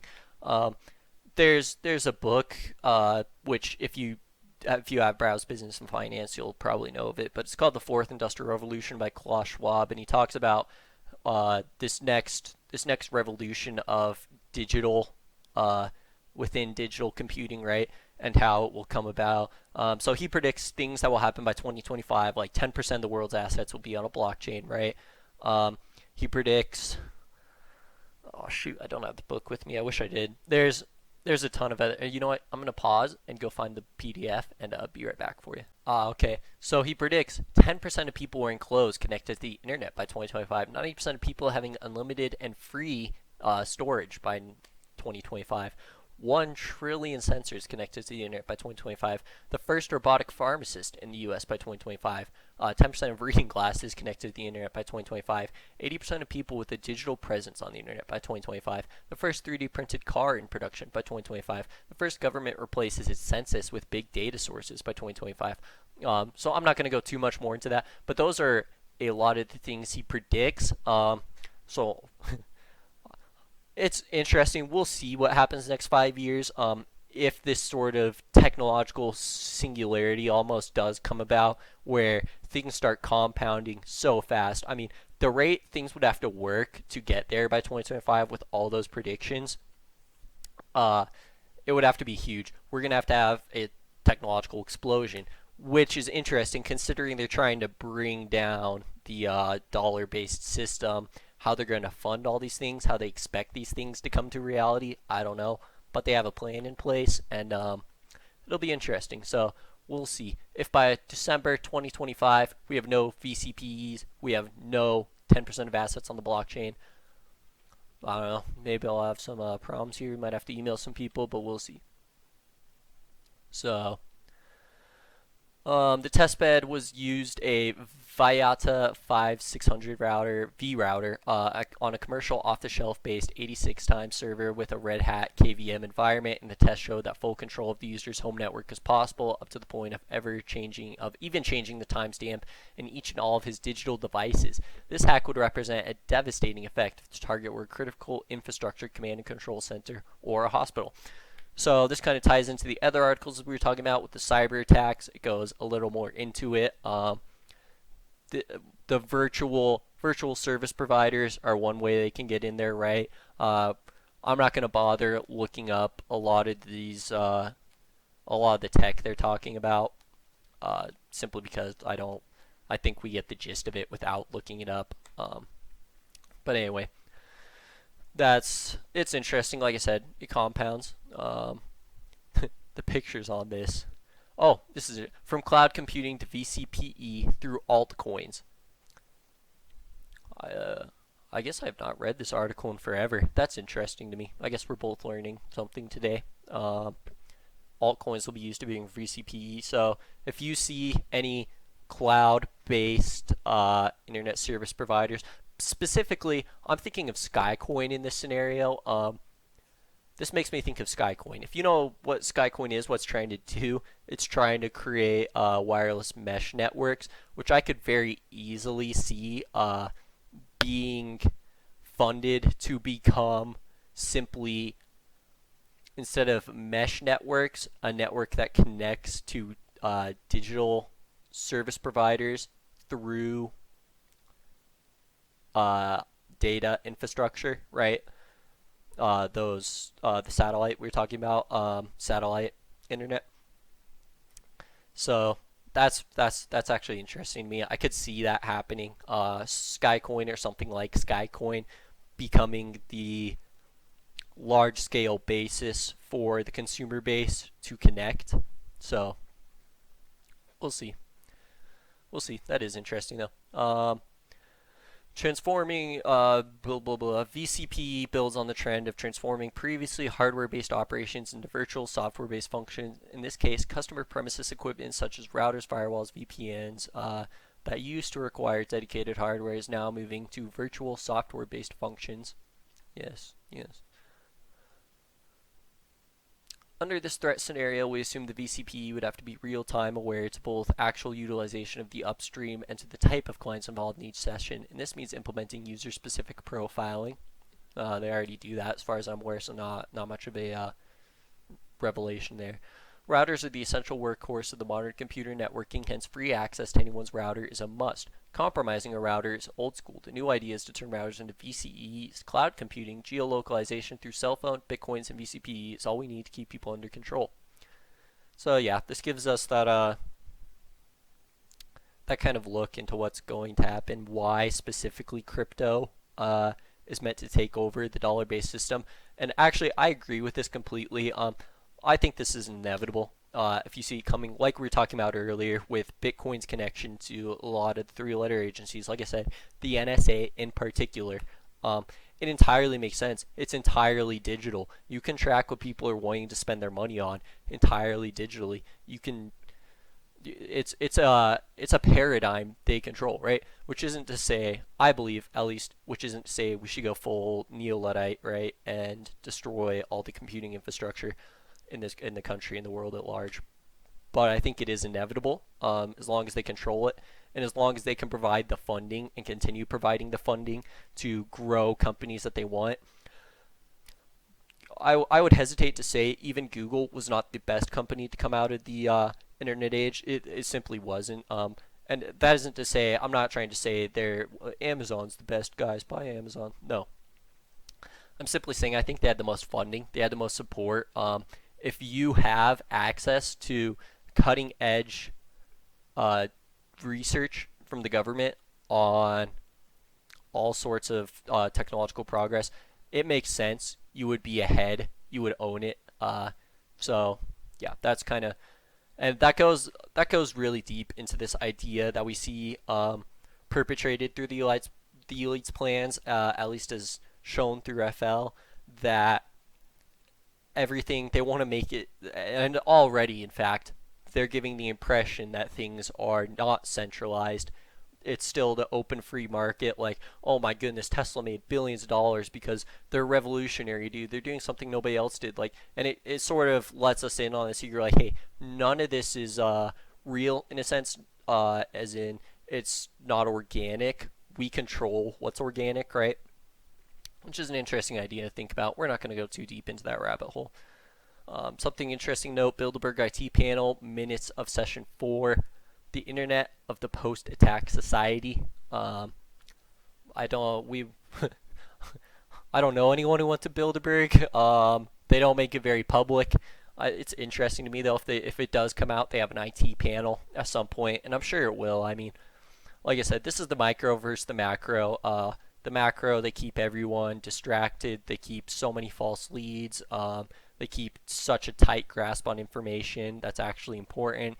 There's no and they keep things compartmentalized, and that even if there were things like a Bilderberg IT panel, someone who did attend Bilderberg but wasn't invited to that session because of the compartmentalization, right? Probably wouldn't take much notice of it. They'd be like, "Oh, it's just fintech stuff, right? They're going over how banks are gonna go to cryptocurrency because that's the plan. Am I right, guys?" And then they don't realize it's super in depth. I mean, maybe they do. I'm sure if you attended the other sessions and they're all like this, you'd realize how in depth it can get in just those little sessions. By the way, it's just something I feel that it makes sense. It would never be leaked because it seems like such a minor detail, which in reality it would be a huge detail. So interesting to think about. It's not about greediness, money, or power. It's about controlling a large portion of the population in order to face with some probability of success the coming doomsday. Globalization is not about money. It is about responding as a united world to a terminal threat. No time to discuss about sovereign rights of this and that nation. No time to discuss about human rights. We need to be militarized to respond to the global anarchy in a post-attack world. So this goes into more, like I said, we're getting more in depth with the plan, right? And the plan is based around warfare with extraterrestrial intelligences. Specifically, I believe it is the Denebians, I want to say. I think it's some sort of a, and you'll have to forgive me because I only read up on Chantilly before this. I have so many articles floating around in my head from this fucking website that they get all mixed up a lot of times. But I do believe it's the Denebian probes that pose a threat and that they believe will be here by 2075, I think was their land date. And they want to stop that. They want to stop global anarchy. They want to commit war against these ETI, and in general, this is their plan for it, right? So, oh boy, I don't want to get too deep into that either. We'll have more time to go over that in other videos, but yeah, it goes more into that. So, one last article left. This article is huge also. We will probably end up with this a 2-hour video. I'm going to pause the recording right now, take a small break, and we will be back to discuss. Let me look at the name of the article really quick. China and the American Circus, the territorial control of energy resources. This is an interesting article. I will be back. There will be no lag for you, but I will be back to talk about that in a sec, guys. Alright, we're back, guys. Got some caffeine, got some food, we're good. Alright. To start. We, too, have a grand strategy from which regional strategies derive. We need to confront China in 2 decades from now, before China gets on par with us from a technological point of view. However, we need first to rethink the implications for interstate energy relations in a world which is transitioning towards renewable energy. Basically, our grand strategy resides on taking China into a war in 2 decades. So, we'll probably just keep reading, but that does give us a little bit of information. The interesting thing to note is they want to do it in 2 decades, not now. They will explain a bit more about that in another paragraph within this post, but which is interesting to think about, right? Because now you'd consider China versus the U.S. to be a U.S. favored, at least I would consider to be a heavily U.S. favored battle right now, but that is not the case. Russia is no more a main contender within the Cold War II framework. Central Asia is being readily and increasingly falling into Chinese hands by means of building major infrastructures, particularly pipelines and Silk Roads, and therefore the Russians would be more than happy if we engage in war with China. Actually, the meddling with U.S. elections had that one goal, to get the idiot into the White House in order for him to confront the Chinese. But the timing was wrong. It is SV-17Q position to reframe the operation such by that 2050 we should be fully ready for a devastating preemptive war against China based on airspace denial and in-silo detonation of Chinese ICBMs. And that means we need to have a new idiot ruling U.S. by that time, not before. So, yeah, that I think it's interesting. What that does tell us, number one, I think for most people this will be the most relevant, is that the Russiagate was entirely true. It got, I believe, at least, it got kicked out of court. Not kicked out of court. I'm sure there's still stuff going on. In fact, I think there is. But I don't know. You'll have to apologize me. I do not spend too much time looking deep into politics. Because especially after reading FL, I mean, it's all just fabrications, really, and a lot of people believe that too. So I don't spend too much time looking into what the media tells you about politics. I mean, I would hesitate. Actually, I don't know if I'd hesitate to say it, but it's definitely not the truth. We are not getting the truth. I really think there's no point into worrying about what the media tells you about politics when it's so clearly different, especially after reading this content. So, uh, number one, the Russiagate meddling was entirely true, is what that tells us. And it was actually Russia did it to get the U.S. into war with China, right?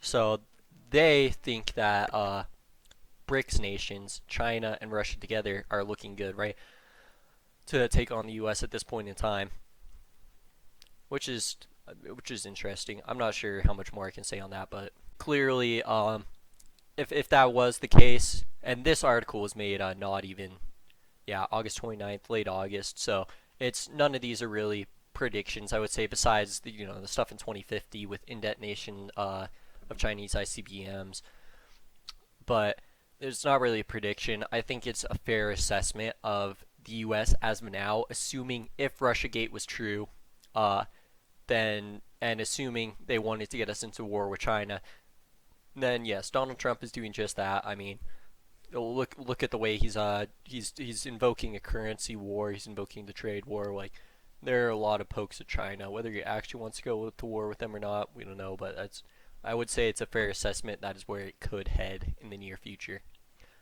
We have clearly opposed any shift to renewable energies because the current paradigm is based on one single fact, that the geographically fixed and finite nature of fossil fuel resources, the general reliance on large centralized production and processing installations, and their ease of storage and transportation of solids, liquids, or gases around the globe allow us to easily protect those assets with our current military technology. Renewable energy production, on the other hand, lends itself more to decentralized generation and involves rare earth materials and clean tech equipment, while requiring a clearly different distribution infrastructure which is difficult to protect from hostile attacks.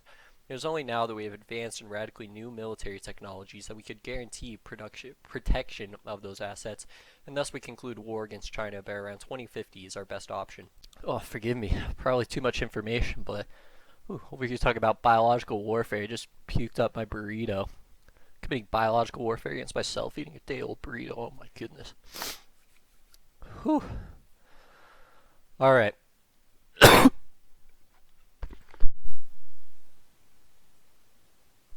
so sorry. I wish I'd been able to pause before that. Okay. So yeah, so that paragraph,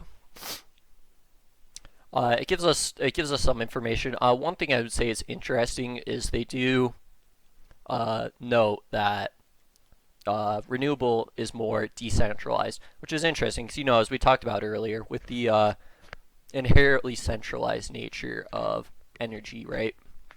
Of energy processing, at least, where you could take down the U.S. power grid by shutting down one major energy production center, right? Which is interesting. I think in a macro sense, they are correct. It is, like they said, with centralized installations, it's a lot easier to protect it. I mean, it's easier to protect U.S. airspace over Denver. It's over the Midwest, I think was our example of them detonating EMP in Denver. It is easier for them to protect that than it is to protect some solar farm maybe out in the middle of the Bahamas that generates power for maybe one city, like Florida or something. I don't know. Anyway, so that just makes sense. It is more decentralized, and it's interesting because I think they're right that fossil fuels are easier to protect. They're easier to control. It's easier to limit power, right? Which, as we went over earlier, controls a lot of the world's geopolitical aspects. So I think that's fair. Look, energy geopolitics revolves around depleting and geographically concentrated oil and gas reserves in politically unstable countries, either in the Middle East and North Africa and Central Asia and Caspian region. We've been introducing the needed instability in those countries as required. Our problem is that Russia is clearly lagging in developing renewable energies, and therefore reluctant to leave their oligopolistic markets as a net producer of gas and oil. We expect the Russians to remain formally neutral yet covertly supportive in the implementation of the grand strategy, though. So, that it's interesting because we talked about it earlier. They want to send the U.S. to war with China, right? But at the same time, they are correct. Russia is fairly underdeveloped in a lot of those renewable markets. Why that is, I don't know. If I had to hesitate to guess, I would say probably solar in particular is one of the biggest renewables. I mean, wind power is one thing, it's everywhere, but solar is one of the future large renewable generators. So, and Russia is just they can use solar, but I mean, so much of the country is stuck up there in that Arctic Circle. You know, that just reminded me too. We totally forgot to talk about the Arctic exploitation strategy. We'll talk about that in another video, probably the global climate collapse video.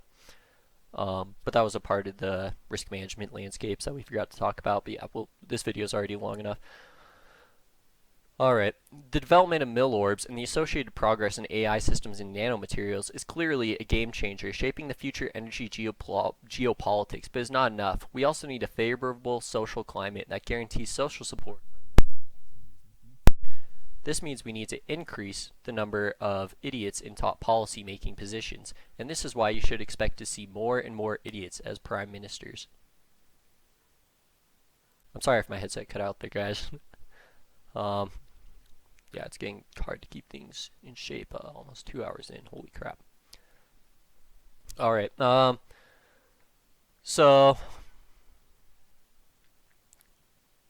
this is interesting because, like I said before, it does bring the Gazillion, the more ETI, which we already know is a part of it from some of the other articles, but it clearly brings the mill orbs and the fifth generational warfare articles into it as well, into Chantilly universe, and the AI systems as well, which we'll talk about as the repeating record goes. We will talk about all of that in another article, but just bringing it into the universe, the same universe as Chantilly, our universe, is interesting.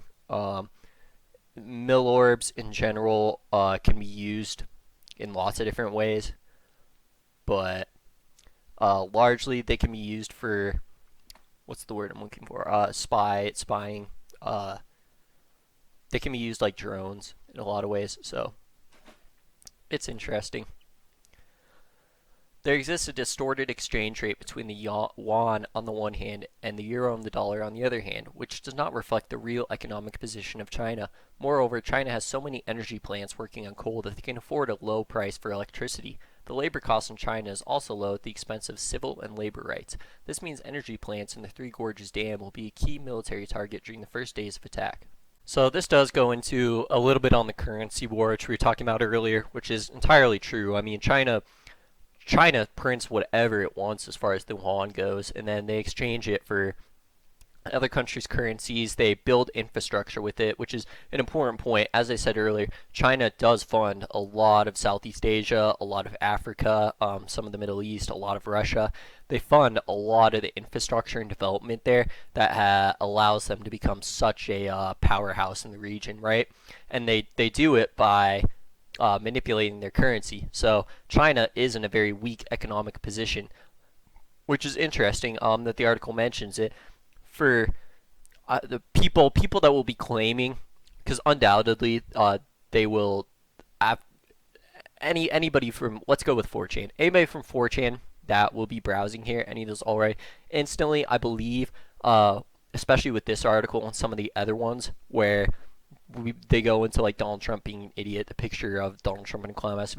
Oh, this is just liberal propaganda, liberal conspiracies against Trump. They've seen how well Q has been doing. They've seen how well our conspiracies have done to get Trump elected, and they want to create their own conspiracies, right? I think this particularly is a very poignant point that supports Trump in many ways, which I think is interesting considering he's the idiot, you know. But it does support what he says, which how much he actually knows, I don't know. but it does support what he says about the China devaluing their currency so much, right?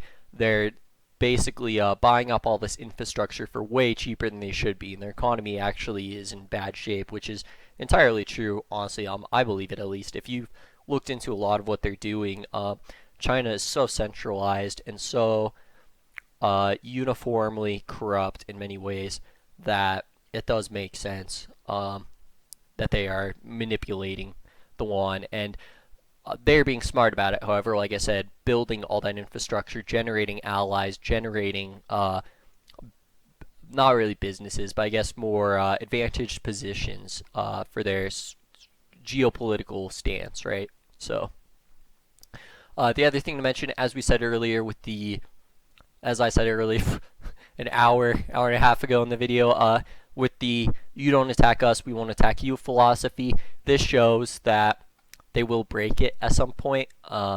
The the energy plants and Three Gorges Dam will be key military target during the first days of the attack.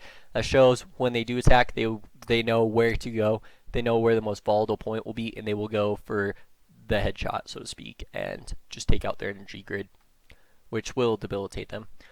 China is deliberately pursuing a policy to protect its own rare earth reserves. This creates potential dependencies and will force other countries to be more subservient to China's wishes, as only the less dependent actor in an asymmetrical relationship uses its dominant position to coerce concessions from the more dependent actor, for example, by threatening or actually enacting disruptions to trade.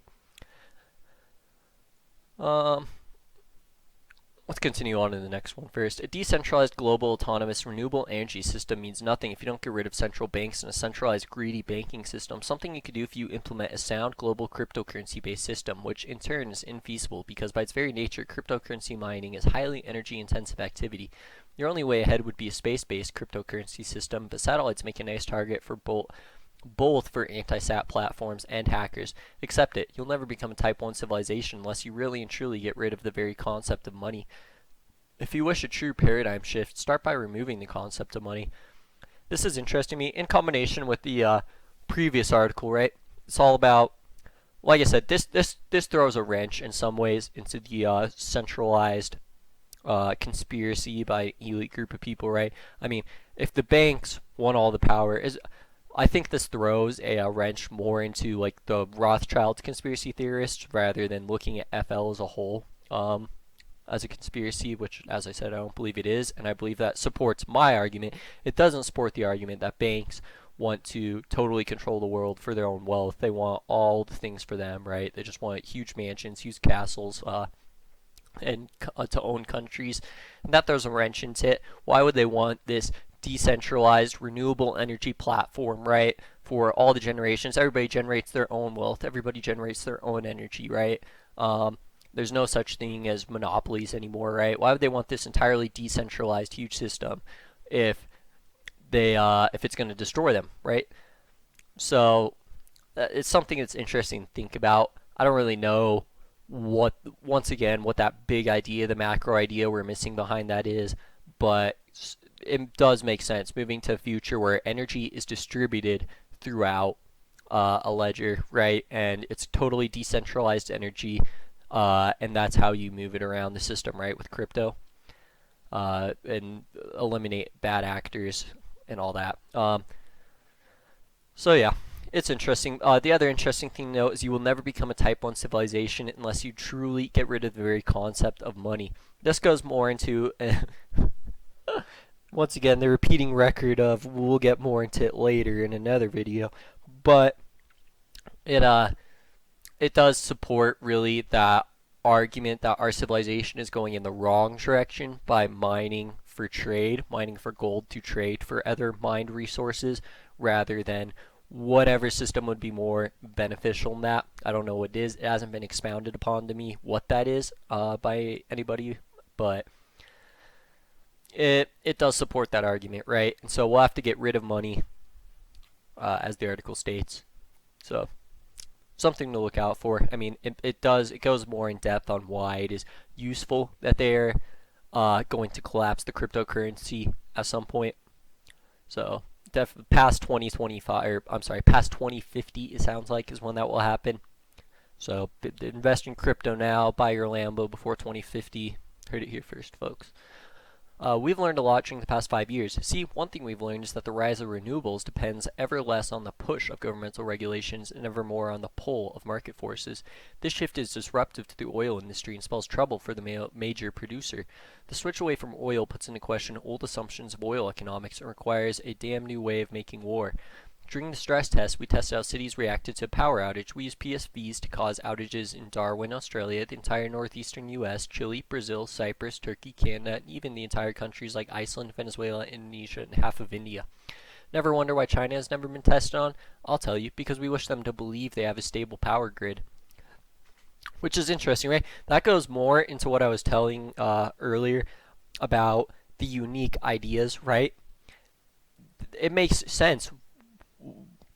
And this also goes into the art of war, kind of, in some sense. You lure your enemy into false safety, right? Oh, China's power grid doesn't go down. China number one. China will their power grid is completely stable, and then the U.S. military comes in and gut shots them, right? And it's like, yeah, we knew how your system worked the whole time. You have complete inaccuracies in how it's work, and we'll just take you out.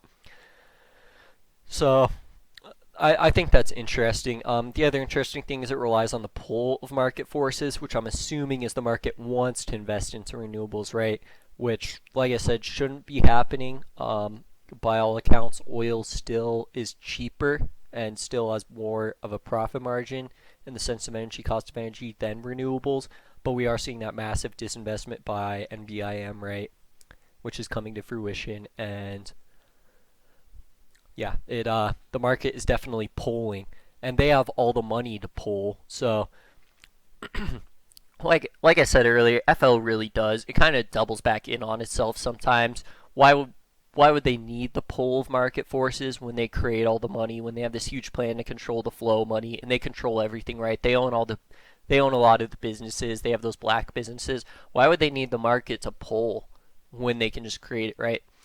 And I also think that's a little bit what Angel meant by they don't trust each other. I mean, I'm sure without the surrounding arguments, we can't tell once again, but I'm sure these are sort of multiple different groups reacting to what they've seen the other groups doing, what they've heard. So for all we know, this could be some sort of a renewables economics professor, some sort of think tank that only thinks about the economics of energy, talking about this, right? And so what they see is the pull of the market. They don't see the pull of CIA's asset businesses, right? So that's my thoughts on it. We don't really know, which once again, like I said, kind of doubles back in on itself, pulls away some of our ideas, but it is what it is. We designed, funded, and launched the global climate change denial groups, not because we doubted global warming was an unfounded claim. On the contrary, we knew climate change was a coming reality, but we needed time to refine our predictive models and run simulations in order to know how to shift to renewable energies would impact our global strategy. We now have a roughly clear idea on the future's landscape and what to do to adapt it. We know where the scarce water resources will be, we know where the renewables will be feasible and where not, and we know where to locate hubs and how the supergrid will be arranged, and we are acting accordingly now.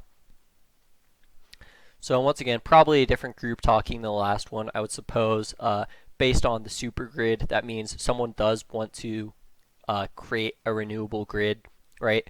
And they know what they're going to do and how to make it work together. And as particular, this is talking about water, which once again goes back into that plan of they control the water supply. If they can implement a water crisis, everything else will fall into place. So we've talked extensively about that before. I'm not going to go more into that, but it is a part of it. China dreaming of leading by 2050 a number of international institutions that will shape the global energy landscape. That would mean less transparency in emissions reporting and an improvement of its emissions targets, something we are not ready to tolerate. In the future, countries will embrace protectionism as clean energy industries rise in value, and that means the end of free trade. Maybe it is time for us to place a new idiot as prime minister there as a first step for its disintegration. If that fails, there will be no other way than a war. That's the grand strategy, preserving Sol 3 at the expense of humans if required. That last paragraph is interesting, right? It shows this, if I had to guess, is maybe a Gazillion or a Danebian they're talking to, right? We can get that by preserving Sol 3 at the expense of humans. Sol 3 colloquially is Earth, as referred to in SL. And that means they want to keep the biosphere intact. They can always replace the humans, right? They can always reseed our genetics. They can always recreate us. They can't recreate the entire biosphere. So, I mean, I'm sure they could. I think I've read articles on the site about them recreating it, but, you know. And this also shows how they want to stop China from becoming an energy powerhouse. It is always the same. Presidents and prime ministers are either ambitious individuals who received their training at prestigious diplomatic schools and who see themselves as ones ultimately in charge of their nation's independence, or dumb clowns businessmen ruling a country. In either case, they all have a head, and if you put a bullet in it, that's the end for those presidents and prime ministers. You see, we cannot leave the future of the planet in the hands of people who die if a bullet gets into their heads, especially when the cost of a bullet is a mere 5 cents. I think this paragraph is really funny, actually. I'm sure there was some wit there when they were talking about the economics of assassination, and the ETI, whoever is talking, flight a bullet is mere 5 cents. That's how I see what probably was the surrounding text. Personally, I think that's hilarious. I'll probably continue thinking about that. A 5-cent bullet and it just ends up in your head. But anyway, I suppose what they're going for there is it will be replaced by robotic systems, by AI systems, ruling will, which makes sense. I mean, they're completely right. The assassination of Franz Ferdinand caused World War I, right? What happens if Donald Trump gets assassinated and America decides to go to war with Russia or China because of that, right? Like, we have nukes now. That is probably, I would have to guess, if there's an assassination and people are mad enough, that's the end of the world, right? And so they're completely correct. The planet will die if you leave it up to people who are out to assassinate each other at any cost for power, right? So, anyway, interesting article overall.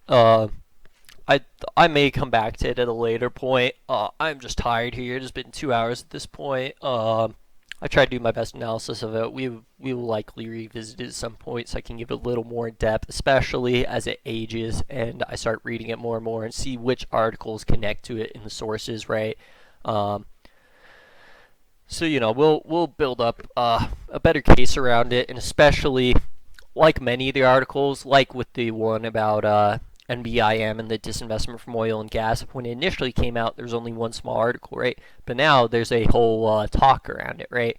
They're disinvesting 13 billion. We know that for sure. They are investing 20 billion in renewables. We know for sure, right? So as the articles age and things start coming out, right, we can see where those macro senses that we missed in the first go through sort of grew and became more right. So we'll see as time goes on.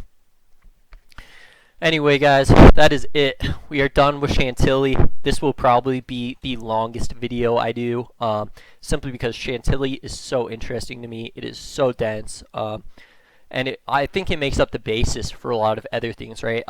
Because a lot of these other articles we can be exploring, we don't know how they impact us, but then when you go back to Chantilly, we can reference Chantilly and see how the other articles interact in our daily lives, right?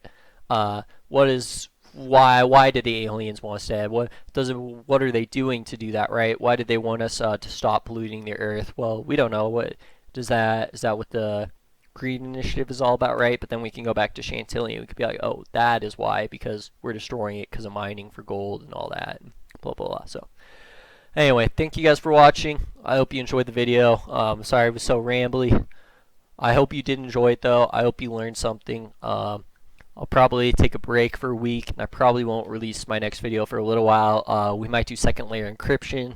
After doing Chantilly, I realized how many references there were to gazillions and some of the ETI stuff, which is a really important part of FL, so we might do that next. We might also do the global collapse.